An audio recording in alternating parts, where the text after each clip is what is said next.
Many thanks for joining us again on the newsroom. I am Fidalia Aguncha. An explosion on oil mining lease 40 operated by the Nigerian Petroleum Development Company, NPDC, has killed 7 workers. The incident was confirmed on Wednesday by the Nigerian National Petroleum Corporation, NNPC. NPDC is the flagship subsidiary of the NNPC. According to the NNPC, the explosion occurred on Tuesday at the petroleum company's Benin River valve station during the installation of a ladder on the platform. The national oil firm says a detailed investigation on the cause of the explosion has commenced. Troops of Operation Lafia Adole have eliminated 17 Boko Haram fighters and their collaborators while on clearance operations on Damboa Maiduguri Road in Borno State. The soldiers of 25 Task Force Brigade, in conjunction with elements of Sector 2 Special Forces, reportedly made contact with the Boko Haram ambush team along their axis of advance on Tuesday. According to Coordinator Defense Media Operations, Major General John Enenche, the troops outflanked and engaged the criminals with overwhelming firepower, forcing them to withdraw and recovering scores of arms and ammunition. Enenche adds that 2 soldiers paid the supreme price while 4 others were wounded during the operation. Majority Leader of the Ondo State House of Assembly, Jamiu Maito, has resigned. Maito's resignation comes amid a crisis rocking the Assembly. His letter of resignation was read by the Clerk of the House, Bode Adeyelu, during plenary session on Wednesday. Meanwhile, the leadership of the Ondo State House of Assembly has suspended 2 lawmakers for unruly behavior. The affected lawmakers are the Deputy Speaker of the House, Uroju Ogundeji, and another member of the House, Adewale Williams. Ogundeji is one of the lawmakers who disassociated himself from the impeachment process of Ondo Deputy Governor Agbola Ajayi. The All Progressives Congress APC has inaugurated 2 committees to oversee the Ondo State governorship election. The screening committee for the primary election and the appeal committee were inaugurated by the National Secretary of the Caretaker Committee of the party, Akpan Udohe. Udohe, while speaking on behalf of the national chairman, charged the committees to be fair and transparent in the assignment given to them in the interest of the party. The aspirants who have indicated interest to fly the flag of our party in the Ondo governorship election will be subject to the same fair, credible and transparent standards in the nomination process. You have been found to be persons worthy of trust, which is why you have been saddled with this wondrous task of screening all the aspirants and subsequently providing a platform for those who are not satisfied with the screening.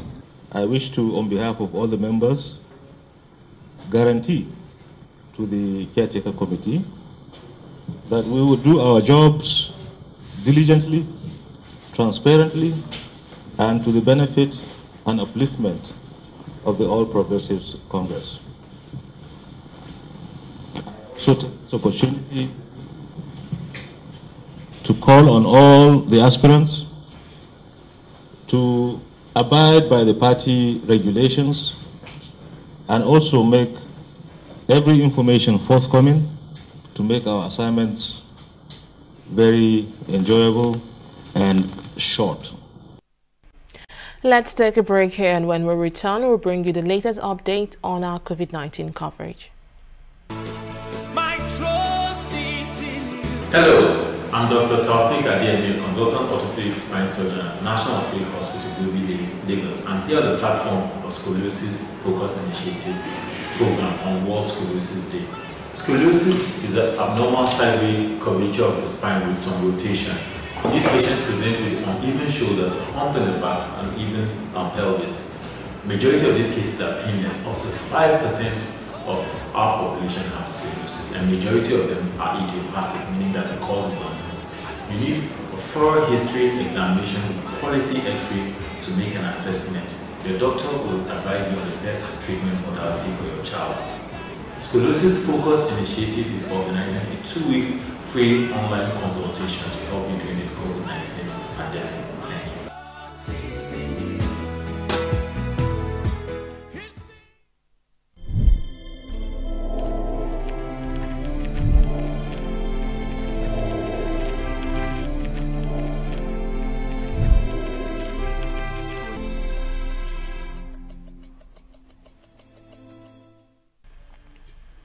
Welcome back. The UK government today unveiled a package worth £30 billion to save jobs, help the young into work and kickstart the British economy ravaged by the coronavirus pandemic.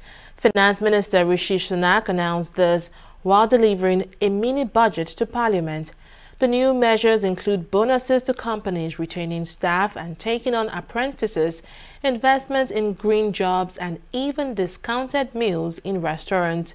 Sunak added that the government furlough scheme, already in operation to protect millions of private sector jobs, had to end in October.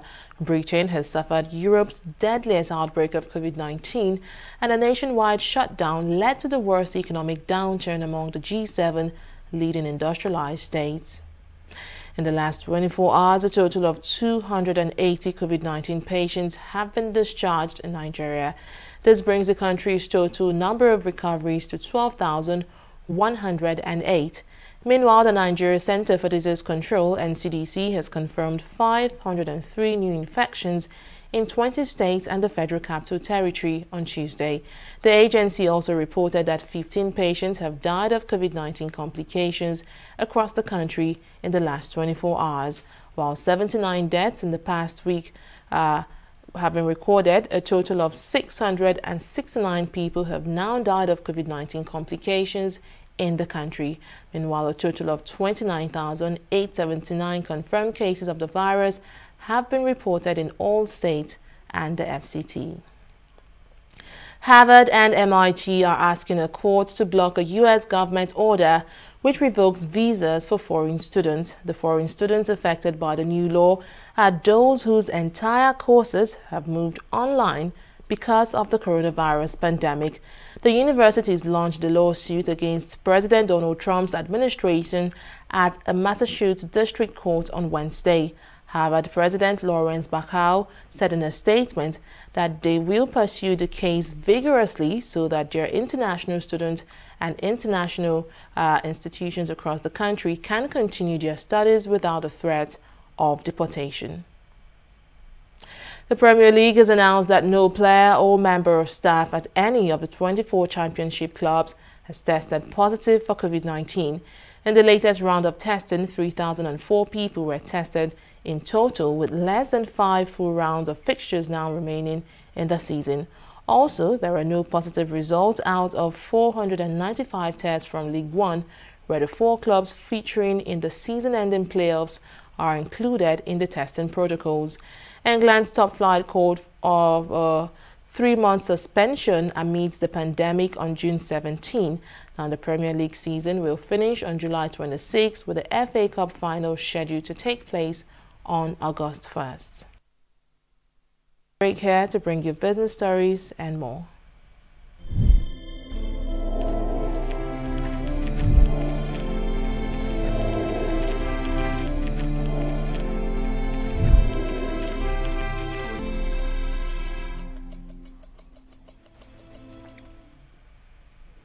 Glad to have you back. The House of Representatives has mandated its Committee on Public Accounts to investigate alleged illegal withdrawals from the dividends account of the Nigerian Liquefied Natural Gas, NLNG.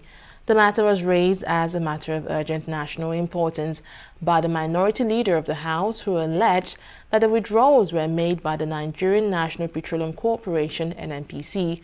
According to the lawmakers, the NNPC withdrew the sum of 1 billion naira from the NLNG dividend account without clearance. A group of migrants who were stranded aboard a ship that usually only carries animals have been allowed to disembark in Malta. The vessel had rescued around 50 people, mostly Somalis, off the coast of Libya. Initially, Malta refused to let them come ashore, arguing that its migrant reception centers were full. But on Tuesday, it said it had reached an agreement under which 200 people would be sent to other EU states. On Monday, Italy gave permission for a separate group of 180 migrants rescued from the Mediterranean to disembark from a charity-run ship. They were from a range of countries including Pakistan, Eritrea and Nigeria. According to the International Organization for Migration, more than 110,000 migrants tried to cross the Mediterranean last year, of which 1,200 died during the attempt. And in sport, former Real Betis and Manchester City coach Manuel Pellegrini is set to take over at La Liga side Real Betis from next season. Pellegrini has reportedly agreed to sign a 2-year contract with the option of a 3rd year with Betis, who sacked coach Rubi last month. The Chilean won the Premier League title with City in 2014, as well as 2 League Cups, and had successful stays in Spain's top flight with Villarreal, who he took to the Champions League semi-finals in 2006. Betis, who is one of Spain's best supported clubs with more than 50,000 season ticket holders, are currently 14th in La Liga, which is 9 points above the relegation zone. And that's the latest from the newsroom. Many thanks for joining us. Bye for now.